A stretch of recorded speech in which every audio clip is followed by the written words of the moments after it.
Alors, Monsieur le ministre, une journée très longue, mais tant attendue par les populations. Vous avez été dans les deux dans des maillots nord et sud. D'abord, vous êtes venu porteur d'un message du chef de l'État à l'endroit de la population.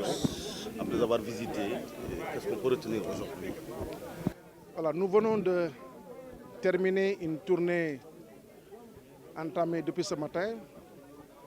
Tournée qui nous a amenés dans le département de Matam et le département de Kanel dans le cadre du projet des Dents de Mayo. D'abord, le Dents de Mayo Sud, que nous allons visiter en premier par les préparatifs du pont de Navel avec la présence de la société matière en charge de ces travaux et visiter un petit peu le tronçon qui est en train d'être réalisé par la société CSE, le tronçon du Dents de Mayo Sud, Matam vers Dembankane. Nous avons aussi profité de cette occasion pour échanger avec les populations des localités environnantes, surtout celles de Tchemping, où la population avait besoin d'exprimer des préoccupations par rapport au projet, relativement à l'ingénierie sociale, mais aussi les quelques retards constatés dans l'exécution de ce projet.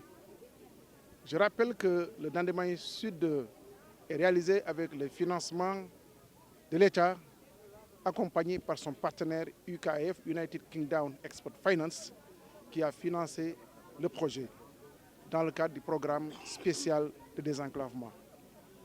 C'est vrai que l'entreprise s'était engagée dès le lendemain du lancement des travaux effectués par le chef de l'État à démarrer les travaux de terrassement, ce que aussi nous avons constaté sur le site.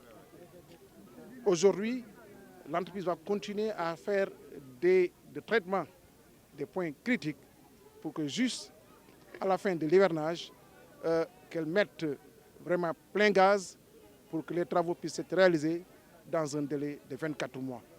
Donc nous serons sur ces délais et nous avons, rassuré les populations quant aux dispositions à prendre relativement donc à la RSE, mais aussi l'implication des jeunes, des populations dans les travaux avec le recrutement des jeunes.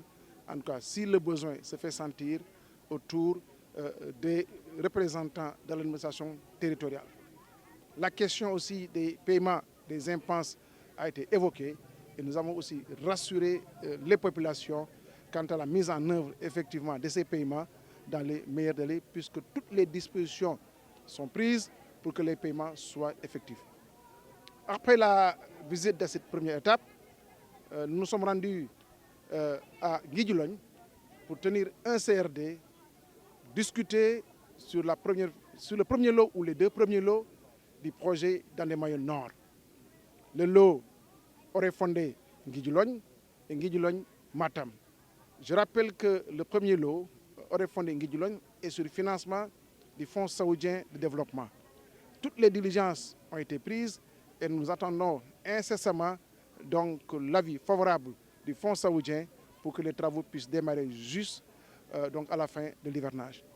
Présentement, l'autre lot qui concerne Nguidjilone Matam, financé par l'État à travers la BOAD, l'entreprise Sino-Hydro qui a en charge ces travaux est à pied d'œuvre et est en train de faire les projets d'exécution pour démarrer aussi les travaux juste à la fin de l'hivernage. L'entreprise aussi en profitera pour traiter les points critiques. Finir les projets d'exécution, nous les avons vus tout à l'heure avec les levées topographiques, puisque comme vous le savez, le Dents de Mayo est un ouvrage particulier, puisque longeant le fleuve Sénégal, donc c'est une route qui sera considérée comme une route digue pour éviter le débordement du fleuve vers les Djeri. Donc une route qui est assez coûteuse, puisque les études hydrauliques ont montré qu'il faut prendre des dispositions techniques particulières pour éviter en cas d'inondation ou en cas de forte pluie qu'il y ait des débordements. Donc c'est rassurant et nous avons rassuré les populations quant à l'exécution des travaux qui ont déjà démarré par endroits et en respectant les délais imposés aux entreprises nous l'avons entendu, sinon Hydro-VM va confirmer pouvoir réaliser des travaux entre 18 et 20 mois au lieu des délais réglementaires fixés à 24 mois. Donc tous ces messages, toutes ces informations, ces échanges, en tout cas avec les populations, ont contribué à les rassurer davantage quant à la disponibilité des services de l'État, mais aussi quant à l'engagement du chef de l'État à désenclaver cette zone, le Dandemayo, qui est une zone économique puisque c'est le grenier du Sénégal, demain c'est la Californie du Sénégal, puisque comme vous le savez, la vallée du fleuve Sénégal, c'est plus de 240 000 hectares de terres donc cultivables, et cela va davantage rendre en tout cas le Sénégal et même l'Afrique en termes d'autosuffisance alimentaire. Alors, Monsieur le ministre, depuis quelque temps, les populations élèvent la voix. C'est vrai que les travaux ont démarré, vous l'avez dit.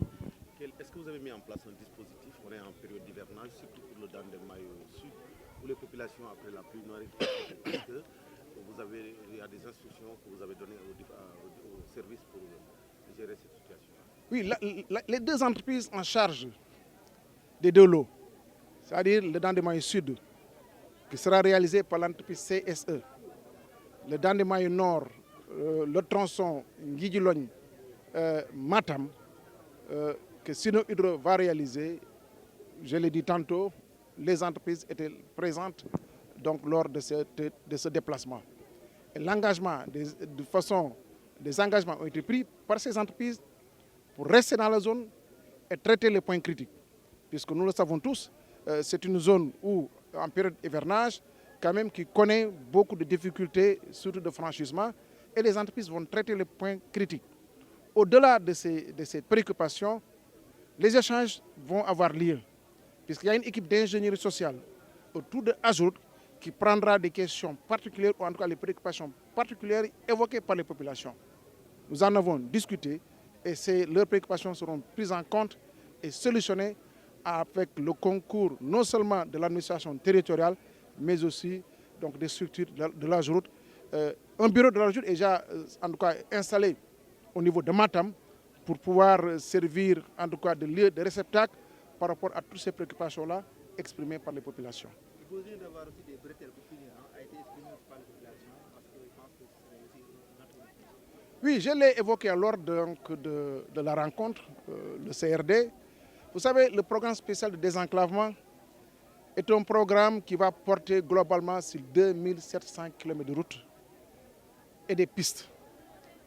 Et dans ce programme, nous allons pouvoir prendre en charge ces bretelles.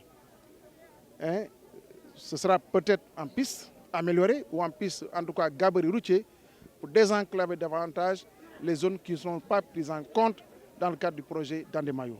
Donc nous allons l'intégrer. C'est pour cette raison, j'ai dit que Ajourut est là disponible pour quand même les écouter en vue effectivement d'intégrer ces préoccupations. De même que les ponts. Comme vous le savez, le programme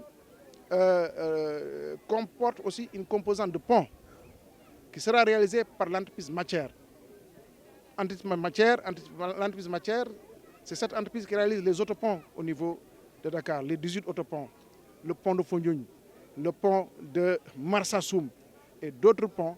Donc c'est l'entreprise Matière qui va les réaliser. Et c'est 7 ponts ou 10 ponts dans le programme. Si cela nécessite encore, en tout cas pour des questions justifiées, d'en rajouter, Inch'Allah, nous allons en prendre compte et faire en sorte que ces ponts-là supplémentaires puissent être en tout cas intégrés dans le projet.